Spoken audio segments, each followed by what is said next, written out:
ஒரு ஊரில் 4 நண்பர்கள் வாழ்ந்துட்டு வந்தாங்க. அவங்க 4 பேர்த்துல 3 பேர் வந்து கல்வி அறிவு உடையவங்க. அவங்க 3 பேரும் மந்திர வித்தையை தெரிஞ்சவங்க.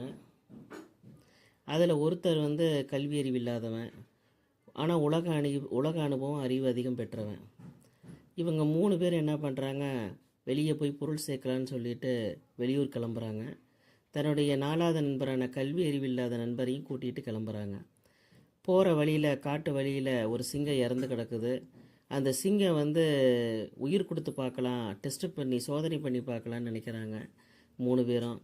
அதுக்கு கல்வி அறிவு இல்லாத நண்பர் சொல்கிறாரு, நீங்கள் உயிர் கொடுத்தீங்கன்னா அது உயிர் தெளிந்து உங்களுக்கு கொன்றும், வேண்டாங்கிறாரு. அவங்க வந்து சொன்ன பேச்சை கேட்கல. இவர் 4வது நண்பர் வந்து மேலே ஏறி உட்காந்துக்கிறாரு, மரத்தின் மேலே ஏறி உட்காந்துக்கிறாரு. அது சிங்கத்துக்கு உயிர் கொடுக்குறாங்க. சிங்கத்துக்கு உயிர் வந்து 4 பேரையும் கொன்றுது. இதிலிருந்து எவ்வளோ படிச்சிருந்தாலும் உலக அனுபவம் தேவை.